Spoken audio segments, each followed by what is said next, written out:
This week, the show that made cowabunga part of our language and launched a decades-long love of turtles, rats, yellow jumpsuits, and ninjas launched over on our sister station, MeTV Toons. Teenage Mutant Ninja Turtles, the original cartoon series, now airs weekday mornings and afternoons. And joining us now on CBS 58, Michelangelo, Townsend Coleman, Raphael, Rob Paulsen, Donatello, Barry Gordon, Leonardo, Clarke, and April O'Neil, Renae Jacobs, the original voice cast of the 1987 animated series. Thank you all so much for being here. Are they really here? Thanks for having us, Mike. This is really exciting for me. Let's start here, because I'm in my early 40s. I am not exactly sure what I'm feeling right now. And I know this is not the first time you guys have experienced this. Can you kind of explain the reaction I'm having and what you have when you guys are together at all these conventions? It's gas. Oh, that's what it is. Okay. No, it's turtle power, baby. Yeah, it is. It's no, I can't explain it. We've been doing cons now for over 10 years, I guess, together, and I can explain a way it. to explain it. I can give you a handle on that.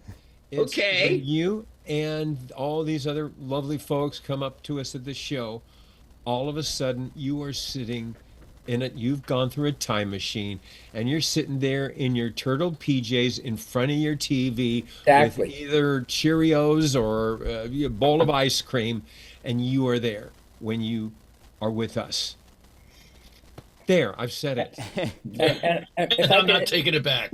Yeah, if I can interject one more thing, Mike. You said something that is important to all of us at the top of your lovely introduction, and you said, "I know you guys hear this all the time." Yes, but it's the first time we've heard it from you, and Right. we never ever get to a place where you say, "I know the voice of your child. I know you have every Ninja Turtle, you have PJ." None of that. The moment that we have someone who doesn't want to say anything is when we have a problem. But this franchise and everyone involved with it not only have been incredibly gracious to work with, but people in your position who have the ability to blast this out. The people who will watch and listen to this will all smile. Many of them have children and grandchildren who will. And some of them will watch this and listen to it and get a little tearful. And it is never not about, "I know you hear this all the time." Thank you for telling us, Mike. I will say one thing that is different is that they're not usually dressed as impeccably as you are. Right. People don't usually put on a coat and tie just for us, so we are honored. But I know why you're really nervous. Because April O'Neil was your first girlfriend. There you go. There you go. That's exactly right. Girlfriend, which is great. Well, what about you all? When you see April or a turtle on a T-shirt, or Townsend, when you see this little guy popping up, a Michelangelo action figure, what do you think? Was that your really one from when you were a kid? Yeah, that was mine. It says 1989 right on the butt. All right. Well, dude, I mean, I remember the first time I saw an action figure of mine, and I was so thrilled. I thought, I'm going to Toys R Us, and I'm going to start buying every one of these because I want to collect them. And that lasted a couple of months because Playmates kept cranking out more and more and more toys. Yeah. And I couldn't keep up with it. But to this day, when I see somebody bring one of those to my table at a con and they want me to sign it, it's like, dude, are you serious? You sure you want me to sign this one because it's the one that you had since you've been 7? And he said, no, I want you to sign this right here. Yeah, it always tugs at my heart. It will never not be amazing to me. Well, what do you guys say, like if Michelangelo met up with, I don't know, Rocksteady here in the street? What would happen then? What do you think? Well, first of all, Rocksteady would say, "You stinking turtles." Or And Mikey would say, "Dude, you want to come over and we'll nosh on a little pizza before we go battle the evil Shred." Oh, never mind. What if then the party wagon rolled up and Raphael, Donatello, and Dude, Leonardo all popped that's out. Hilarious. Now, are all of these yours from when you were a kid, or have you rebought them? No, these are all mine. I still have them, God including the bless party No wagon. way. That's so great. Well, what if You even know, then? What I want to know is, hey, Mikey, how come you're hanging out with Rocksteady? And I are don't you get it. Jealous much, Bebop? I don't even see Bebop here, you know. Even He's Crane like- rolled What is up in that the thing you're Shredder playing mobile. with? What is an that car? extension. This is the Shredder mobile. I got this for my for Christmas when I was that's 7. cool. I don't know Oh, if we've man. ever seen I've that never before. seen that. Now, No, perhaps you don't know, but you must know, because at one point, Metalhead, he took on April's personality too. Right. I remember that. Yeah. What happened if April showed up here? Ahead of his time. Yeah. Look at you. Yeah. And then the Dude, Rat and King these came are and all joined your the party at the original last minute. Trans-dimensional Oh my turtles. gosh. Wait, who is that? Is that Rat That's King? the Rat King. That's Townie. Townie was the Rat King. Yeah, he sure was. So you all voiced these characters. How did you come up with the different voices and the personalities? Because they're so distinctive. Well, Barry. Well, go ahead, Barry. well, we all read for all 4 of the Turtles. And so that was the start of it. So everyone read for all of us. And when I left, I really wanted to get Donatello. When I left the audition, I said, gee, I read for all of them, but I would love to get Donatello. But at the audition, you try to think up voices. You see pictures, you see, a little bit of a storyboard, and you just try to think of voices. So I tried to think of voices for Donatello. And, I came up with this voice. I don't even remember what it is now. And I came up with this voice, and the casting director said, no, just do your own voice. Because that's nerdy enough. What I did for 10 years. Oh, man. I It was love just my voice. So that's how I came up with Donatello anyway. And when they hired Townie and me, they didn't know who was going to be. They knew that, definitely that Rob was this, Barry was that. They knew they wanted Townie and me, but they didn't know who was going to be Leo and who was going to be Mikey. And they said, well, we don't know. We'll try it. We'll do the first run through like this, then we'll switch and we'll decide. So they literally tossed a coin. Literally. Okay, first round, Townie, you're Michelangelo. Now, I wanted to be Mikey more than anything on God's green earth. And so when it came after break, and we go, okay, let's record. I'm like, but wait, you promised I could try for Michelangelo. Wait, you promised. And they're like, yeah, no, we're good. And roll it. Wow. And Cammy's been annoyed ever since because he didn't get to say "Cowabunga." Sorry, brother. Yeah. But you don't get to say what? We gotta think of something. I don't know if you can tell which one was my favorite, but it still is. Mikey, baby. Do you? All right, brother. Does that change when people get older, like as they get, I don't know, become a manager or something at their job? It does sometimes. Yeah. Sometimes, yes. I've had people come up and they say that originally my favorite was Mikey, but then like as I got older, I got into tech or engineering or something, and they say, no, it's Donatello. So, yeah, it can change, But or tell- management can lean toward Leonardo, or yeah. Barry, tell them your best left-handed compliment. Actually, it wasn't even a left-handed compliment. Because, see, I got a person come up to me earnestly. These kids are always so... Always. And says, Mr. Clarke, I just want you to know you're my second favorite. But Barry... Well, the one that came up to me was So Barry tops and this. He came up, and I'm actually signing his figure, and while I'm signing, he said, well, how does it feel being the least favorite turtle? And he prefaced it with, I know you hear this all the time. How does it feel being the least favorite turtle? Right. Yeah. But there is a little bit of a smudge on his action figure. I didn't do it on purpose. But And at our last Q&A, this one was great. The kids line up at the microphones, and I say kids, I mean people your age, my friend. Yeah. Yeah. Lines up, this gal comes, it's her turn at the mic, and she looks straight at me and she says, Mr. Clarke, you are my favorite turtle. My question is for Rob Paulsen. And you got, and we loved every minute of the, because I've shared these stories with people, and they go, that is so cruel, that's so mean, why would somebody say that? I went, buddy, we love every quirky, every wrinkle. Yeah. That's so true. Yeah. From great praise to these silly things we're sharing, it's all treasured by us.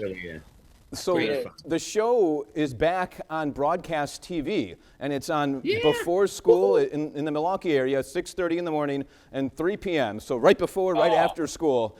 What does that mean to you that it's back on TV, and hopefully a lot more kids will get to see it again? Yeah. Well, my son is the same age as you, Mike. And as you can imagine, it was quite a remarkable gift to be able to have that whole experience with my son, who was probably 6 when it exploded. And we would get the Domino's, we'd order pizza, and the Domino's pizza guys would come back with empty pizza boxes and just say, I know you didn't order a pizza, but would you sign this turtle box? Or I brought my next door neighbor. Hey, dude, Raphael.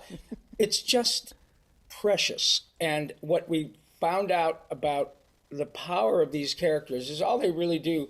They're really just green, orange, red, blue, purple, yellow messengers of joy. It never stops. We've had the privilege of traveling quite a bit around the world.